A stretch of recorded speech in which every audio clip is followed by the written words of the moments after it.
कैसे हैं आप लोग? अच्छे ही होंगे, इसमें कोई टेंशन नहीं है। तो आप लोगों को नमस्कार। एक बार फिर से हम लोग एक बार पुनः लौटे हैं अगले टॉपिक के साथ। पिछले क्लास में हम लोग छोड़े थे, गैल्वेनिक सेल के बारे में चर्चा कर रहे थे। अब उसी गैल्वेनिक सेल में जो यूज किए थे हम लोग साल्ट ब्रिज, उस साल्ट ब्रिज के बारे में देखना है हमको कि यदि पूछा जाए what is salt bridge, salt bridge क्या है, साल्ट ब्रिज का क्या फंक्शन है, तो उसको हम लोग देख लें तो सेल का पूरा कंप्लीट कार्य और स्ट्रक्चर पूरा हो जाएगा। तो हम लोग हेडिंग दें salt bridge and its function.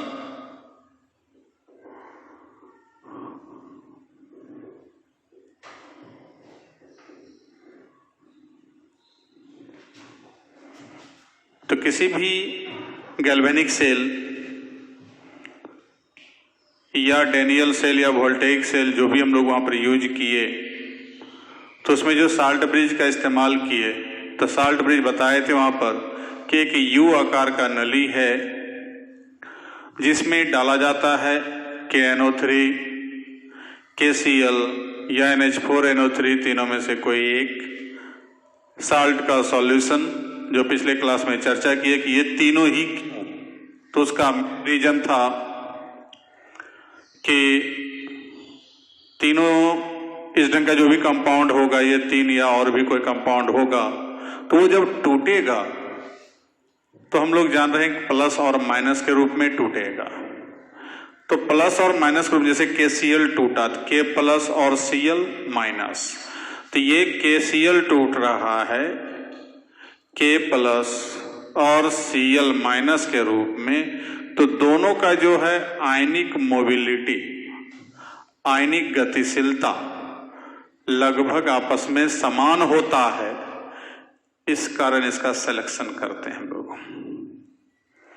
मतलब दोनों धनायन और ऋणायन समान वेलोसिटी के साथ या तो एक दूसरे से अलग हो जाए या एक दूसरे के साथ जुटने के लिए लौटे, चूंकि रिवर्सिबल रिएक्शन है तो जितना तेजी से अलग हो जाए, तो दोनों का वेलोसिटी, इसका भी वेलोसिटी हटने का अलग, इसका भी वेलोसिटी अलग है। अब ये यदि अलग रफ्तार से हटेगा और ये अलग रफ्तार से हटेगा, तब उसका साल्ट ब्रिज में यूज नहीं करेंगे। दोनों का हटने का रफ्तार सेम होना चाहिए, फिर जुटने का भी रफ्तार क्या होना चाहिए, सेम होना चाहिए आपस में, तभी जा करके हम लोग उसका उपयोग साल्ट ब्रिज में करते हैं, वैसे लवण का उपयोग करते हैं। तो यहाँ पर जाके जो है कि इसलिए हम लोग KCl या NH4Cl या NH4KNO3 वगैरह सब लिए, तो उसका एक मुख्य कारण यही था। अब यहाँ पर इसका इस्तेमाल तो करेंगे, साथ में हम लोग वहां पर सॉल्यूशन लिए थे एक जेलीनुमा पदार्थ जिसको कहते हैं अगर अगर जो है वो प्राप्त किया जाता है रेड अलगी से, लाल शैवाल। लाल शैवाल बायोलॉजिकल टर्म है, जो शैवाल प्रजाति का एक अलग प्रजाति है शैवाल, लाल शैवाल। तो कहीं ब्लू ग्रीन अलगी होता है, कहीं रेड अलगी होता है, तो अलग अलग टाइप का अलगी जो होता है, तो उसी में से रेड अलगी के शरीर से प्राप्त होने वाला जो केमिकल है उसको कहा जाता है अगर। वो जो है लसलसा टाइप का पूरा रहता है, जो गोंद के रूप में कह सकते हैं उपयोग। तो उसको लेते हैं और साथ में साल्ट लेते हैं, दोनों का मिश्रण बना करके पहले उसको कॉन्सेंट्रेट करते हैं। जो घोल तैयार करेंगे वो कैसा घोल होगा, गाढ़ा घोल होगा। और गाढ़ा घोल उस नली में, यू ट्यूब में, जो यू शेप का जो ट्यूब है उसमें जा करके डाल दिए, डाल करके उसके बाद फ्रीजर में ले जाकर उसको काफी ठंडा कर दिए। तो जैसे ठंडा करेंगे तो वैसे जाकर के जो है कि वो जम जाएगा, मतलब सॉलिड टाइप का स्ट्रक्चर हो जाएगा, लेकिन इलेक्ट्रिक करंट पास होने में वो मदद करेगा। पूर्णतः सॉलिड नहीं हो जाता है, लेकिन फिर भी सॉलिड टाइप का स्ट्रक्चर के रूप में जमा हो जाता है, जम जाता है, जिसके परिणाम स्वरूप जब उसको हम उल्टा लटकाते हैं तो वो गिरता नहीं है, नीचे गिरने से उसको रोकता है। तो इस प्रकार का स्ट्रक्चर बना करके जो हम लोग वहां पर इस्तेमाल करते हैं सेल में, उसको कहते हैं हम लोग साल्ट ब्रिज। तो वही यहां पर साल्ट ब्रिज हम लोग यहां कह सकते हैं। इन एनी गैल्वेनिक सेल और voltaic cell a U-shaped tube is used for connecting both anode chamber and cathode chamber.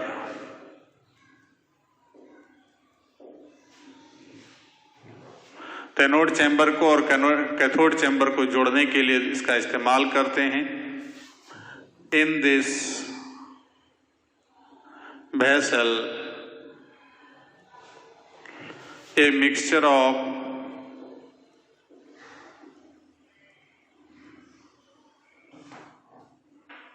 KCl और KNO3 और NH4NO3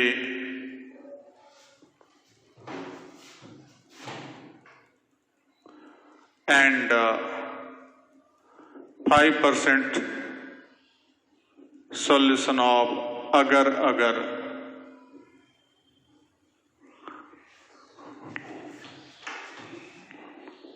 is taken. Then such mixture is concentrated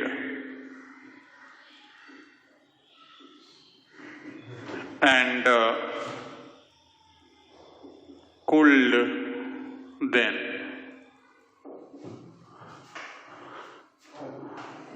from which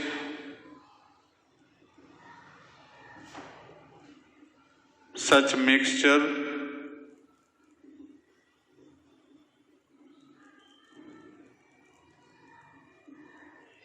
freezes as semi-solid, अर्ध solid के रूप में जमा हो जाता है, which from which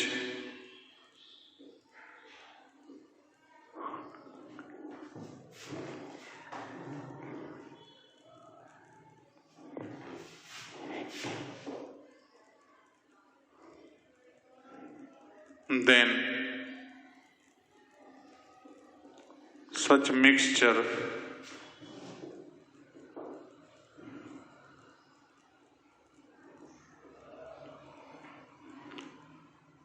is not mixed with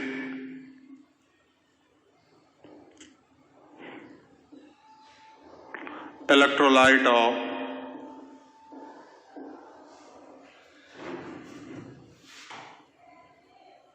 both chamber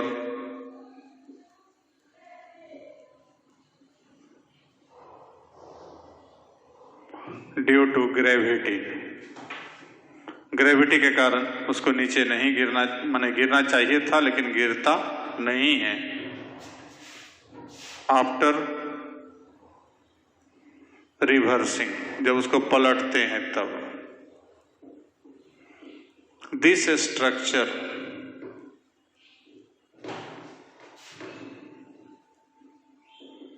is called salt bridge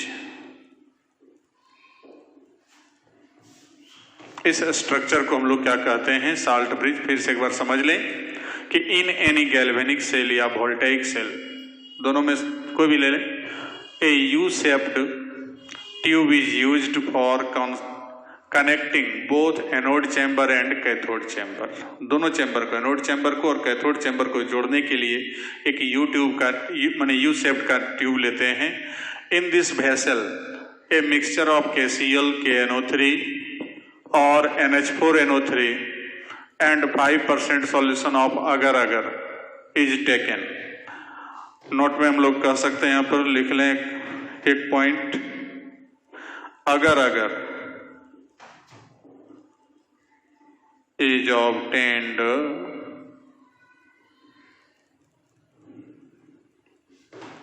as chemical residue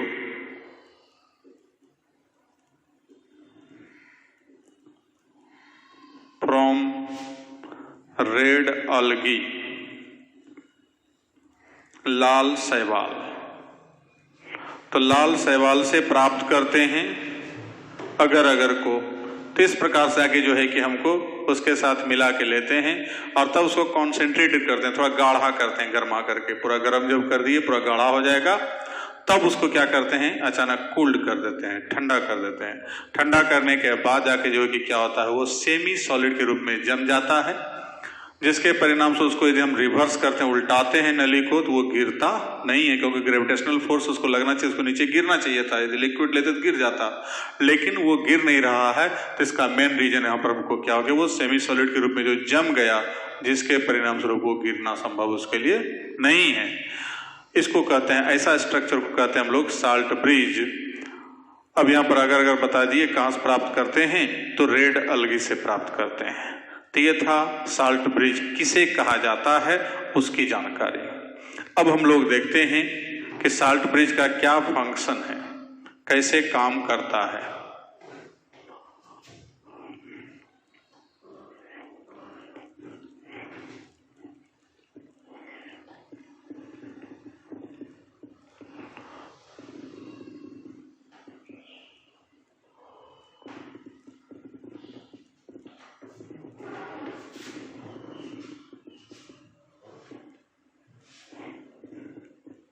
तो इसका जो काम करने का जो तरीका है, तो इसको देख लेते हैं यहाँ पर।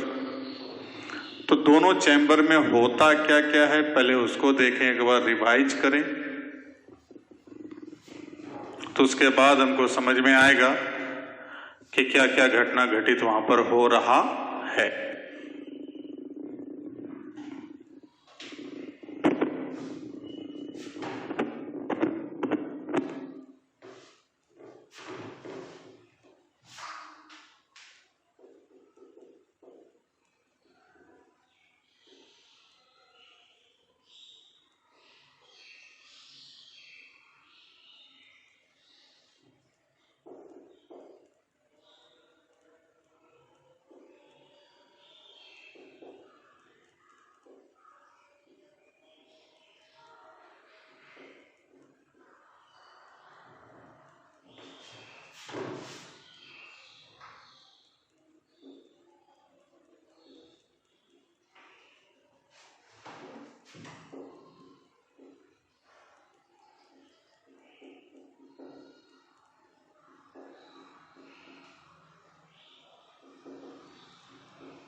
ये है डबल हेल्महोल्ट्ज लेयर।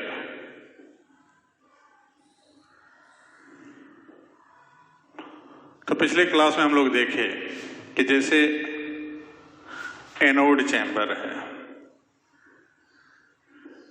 तो एनोड चैम्बर में क्या होता है, तो यहां पर एक फिगर बनाए थे जिसमें एक प्लेट Zn का लिए थे। अब यहां पर सॉल्यूशन लिए थे, तो ये तो हम लोग देख रहे थे कि यहां इलेक्ट्रॉन जमा है। अब इधर Zn+2 जमा है सॉल्यूशन में, तो Zn+2 चारों तरफ से इस प्लेट को घेरे हुए है, कांटेक्ट में है, संपर्क में है। तो ये जो संपर्क यहां देख रहे हैं कि आयन का धनायन इधर ऋणायन, मतलब ये प्लेट नेगेटिव है, सॉल्यूशन पॉजिटिव है, किसमें, एनोड चैम्बर में। और कैथोड चैम्बर में देखें तो कैथोड चैम्बर में क्या पाते हैं हम लोग, सेम उसी स्टाइल में। तो यहां जो प्लेट लिए हुए हैं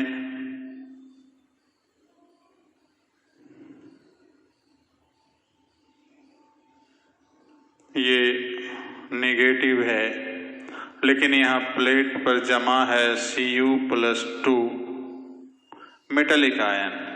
और सॉल्यूशन में देखे थे Cl-, Cl-, Cl-, Cl-,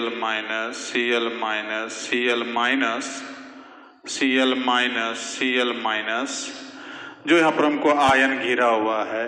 तो इसी कांटेक्ट लेयर को, मतलब ये समझिए प्लेट है, लिक्विड में डूबा हुआ है, तो लिक्विड में जो डूबा हुआ है इसके चारों तरफ ये प्लेट जो है, by the way anode plate है तो नेगेटिव चार्ज होगा, कैथोड प्लेट के रूप में लेंगे तो पॉजिटिव चार्ज होगा।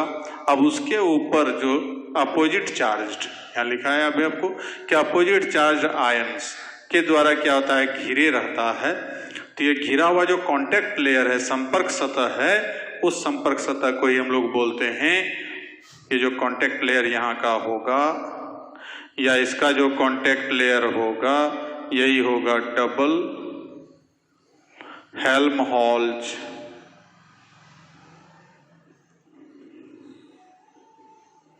लेयर। तो इस प्रकार के लेयर का निर्माण होता है दोनों चैम्बर में। अब ये लेयर हमको डिस्टर्ब क्या करेगा कि जैसे यहाँ पर Zn+2 एक ठो आया, कोई दिक्कत नहीं है, 2 आया, हल्का फुल्का दिक्कत होगा, या नहीं ही होगा, क्योंकि सॉल्यूशन इतना बड़ा एरिया में छेका हुआ है कि 1-2 ठो आयन विशेष प्रभाव नहीं डालेगा। लेकिन जैसे जैसे आयनों की संख्या यहाँ बढ़ती जाएगी Zn+2 के, तो अगला आयन को आने में रिपल्सन फोर्स लगाएगा, और रिपल्सन फोर्स जब लगाएगा तो सेल कार्य करना बंद कर देगा, उसको आने नहीं देगा। ठीक उसी प्रकार से यहाँ पर Cu+2 जैसे जमा होगा प्लेट पर, तो दूसरे Cu+2 को यहाँ जमा होने से रोकेगा, क्योंकि ये पॉजिटिव हो गया और दूसरा Cu+2 जाएगा तो पॉजिटिव के बीच रिपल्सन फोर्स, तो वो दूसरे Cu+2 को वहाँ जमा होने से रोकेगा, जिसके परिणाम स्वरूप वहां भी हमको कार्य करना बंद कर देगा, जिससे पूरे सेल का क्रियाविधि ठप हो जाता है। जब ठप हो जाएगा तब उस समय हमको याद करना पड़ता है किसको, साल्ट ब्रिज को। साल्ट ब्रिज जो वहां पर लिए हैं KCl, KNO3 जो भी कंपाउंड लिए हैं, वही कंपाउंड वहां पर हेल्प करता है, जस्ट लाइक ट्रैफिक पुलिस की तरह। ट्रैफिक पुलिस यहाँ पर क्या करता है, भीड़ भाड़ को हटाना, कहीं जाम लगा उसको तोड़ना। तो यहाँ पर जो जाम लग गया, अब इस जाम को तोड़ने के लिए ट्रैफिक पुलिस यहाँ पर काम करेगा, और वो ट्रैफिक पुलिस यहाँ पर साल्ट ब्रिज देगा। जैसे मान लिए KCl है, तो KCl टूटेगा इस स्थिति में, तो ये तो टूटेगा K+ और Cl-। अब K+ पॉजिटिव चार्ज है, ये माइनस को अट्रैक्ट करेगा अपनी ओर, Cl- नेगेटिव चार्ज है, ये Zn+2 को अट्रैक्ट, जो यहाँ पर हम जो साल्ट ब्रिज का जो निर्माण यहाँ बीच में करते हैं, तो ये साल्ट ब्रिज वही करता है। यहाँ जो हमको घोल में डूबा हुआ है, घोल में किसी भी सेल में, तो यहाँ पर आकर के Zn+2 को खींच रहा है Cl-, इधर इसको खींच रहा है K+, तो ये साल्ट ब्रिज है। अब यही साल्ट ब्रिज यहाँ पर इसको पहला काम कर रहा है कि जो जाम लगा हुआ है डबल हेल्महोल्ट्ज लेयर को, उसको हटा रहा है। दूसरा काम कर रहा है, सेल्स के बीच यहाँ पर हमको आवेश का मतलब धारा प्रवाहित होगा, क्योंकि इसके दोनों के बीच में कनेक्शन यहाँ सर्किट है, तो सर्किट से तो इलेक्ट्रॉन प्रवाहित हो रहा है, तो इलेक्ट्रॉन प्रवाहित हो रहा है प्लस से माइनस की ओर, तो इधर से माइनस से प्लस की ओर करंट प्रवाहित होगा। ठीक है, ये काम कर रहा है। अब उसके बाद तीसरा काम क्या कर रहा है कि यहाँ पर जैसे Cl- हटेगा तो सॉल्यूशन फिर न्यूट्रल हो जाएगा, उदासीन रह जाएगा। यहाँ पर जैसे यहाँ पर Cl हटा दिया तो घोल हो गया उदासीन, यहाँ भी Zn+2 को हटा देगा तो यहाँ घोल क्या हो गया, उदासीन। इसको रोक माने कि उदासीन बनाने में मदद करता है सॉल्यूशन को। और एक और काम करता है भाई, क्या काम करता है, तो यहाँ पर जाकर के जो है कि चूंकि दोनों को कांटेक्ट में रखे नहीं है, दोनों चैम्बर अलग अलग है, तो ये लिक्विड यदि डायरेक्ट कांटेक्ट में रखते तो एक टॉपिक यहां पर आता है लिक्विड लिक्विड जंक्शन पोटेंशियल। तो लिक्विड लिक्विड जंक्शन पोटेंशियल का लफड़ा यहां पर नहीं लगने देता है। लिक्विड लिक्विड जंक्शन पोटेंशियल क्या है वो जस्ट अभी चर्चा कर रहे हैं, तो वहां पर जाके उस लिक्विड लिक्विड जंक्शन पोटेंशियल को क्या करता है, ये रोकता है, क्योंकि डायरेक्ट कांटेक्ट में इसको आने देता नहीं है। तो इस प्रकार से ये सारे घटनाओं में मदद कर रहा है कौन, साल्ट ब्रिज। अब इसी का फंक्शन को हम लोग देख लेते हैं तो उसके बाद समझ में आए।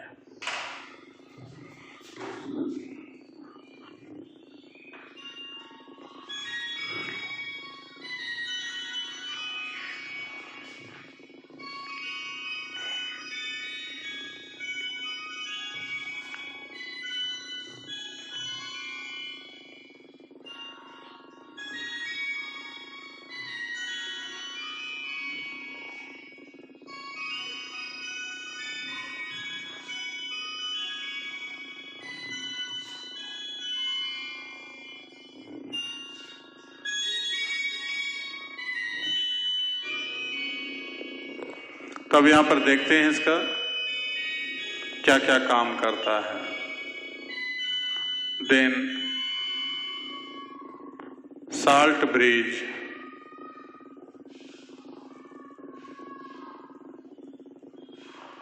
वर्क्स एज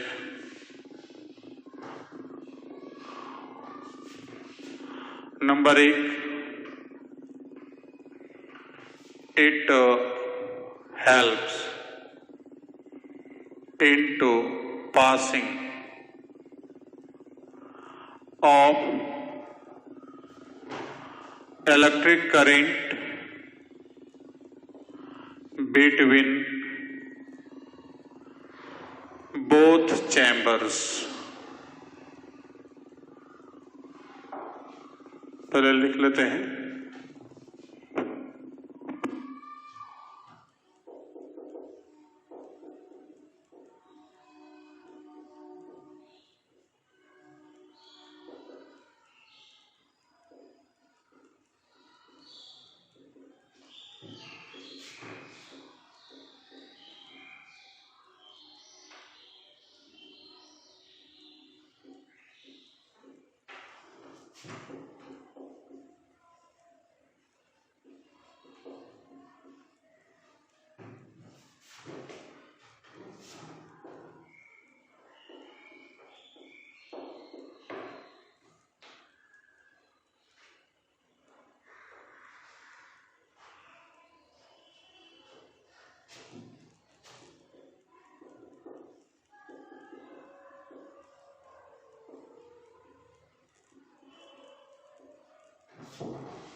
तो यहां पर ये लिक्विड लिक्विड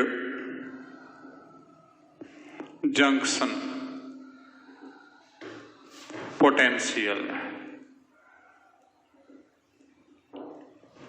को रोकता है।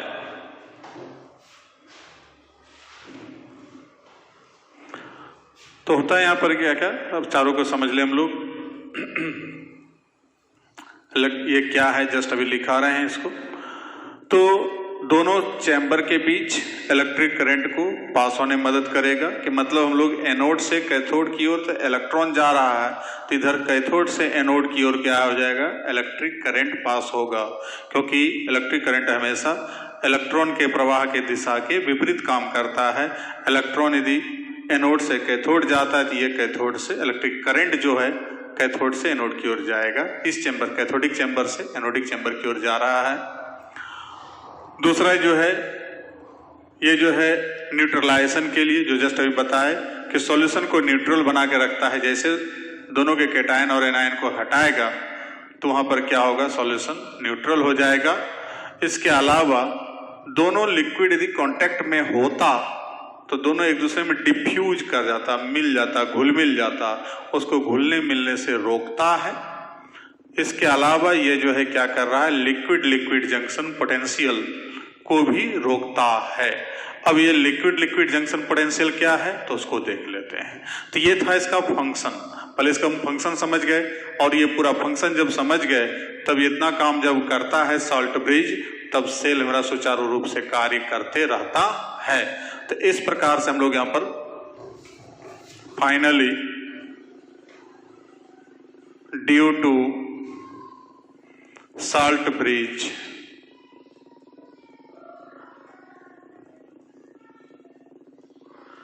any electrochemical cell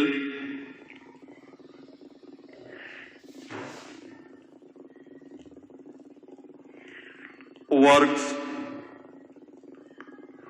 as spontaneously,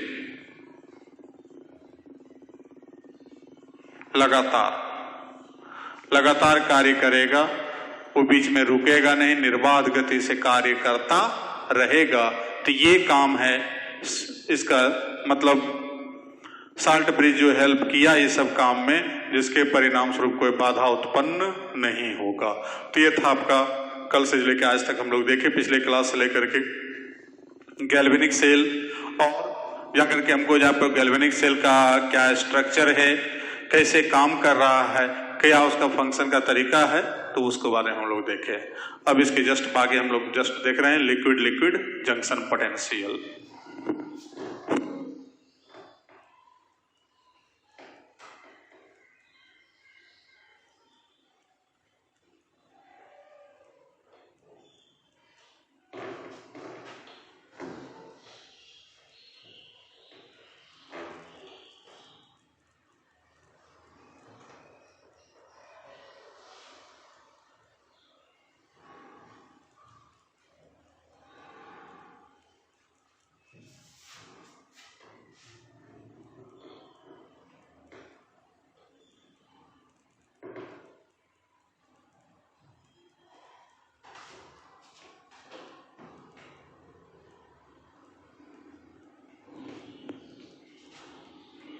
तो नोट में liquid liquid junction potential,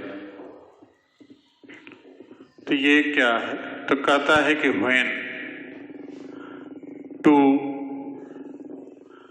electrolytic solutions are in contact with each other in any cell, then a potential difference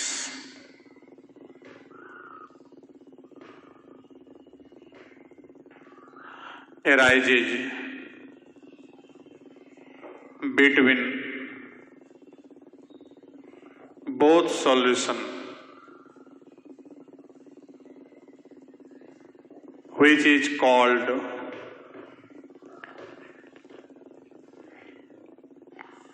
liquid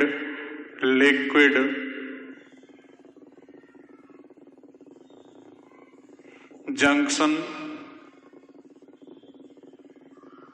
potential।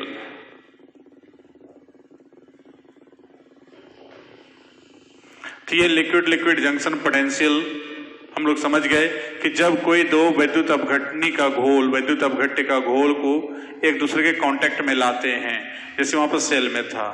यदि यहाँ पर हम जो कि चैम्बर है, चैम्बर में ये दीवार नहीं दे करके डायरेक्ट दोनों रखते कि यहाँ Zn का सॉल्यूशन, यहाँ कॉपर का सॉल्यूशन, दोनों संपर्क में आएगा तो संपर्क में आएगा, एक दूसरे से मिलेगा, तो मिलेगा तो क्या होगा, डिफ्यूजन होगा। डिफ्यूजन होगा क्योंकि इसका जो पोटेंशियल डिफरेंस, इसका जो पोटेंशियल अलग होगा, इसका पोटेंशियल अलग होगा। तो वैसे कंडीशन में दोनों के द्वारा जो पोटेंशियल डिफरेंस उत्पन्न किया जाएगा, उसी पोटेंशियल डिफरेंस को कहते हैं लिक्विड जंक्शन पोटेंशियल।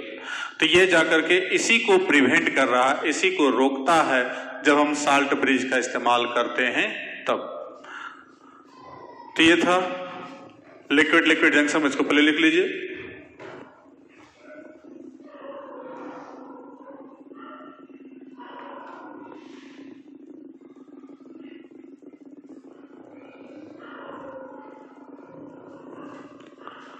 हो गया। तो ये हम लोग सेल का कार्यविधि देख लिए, इस सेल में क्या क्या कार्यविधि हो रहा है। अब आगे हम लोग को देखना है इसमें कि सेल में हमको यहाँ पर दो टॉपिक देखेंगे। अगले क्लास में, उसके बाद तो फिर हम लोग चर्चा करेंगे जिसमें हाफ सेल रिएक्शन और सेल रिएक्शन को देखेंगे। तब तक के लिए थैंक यू।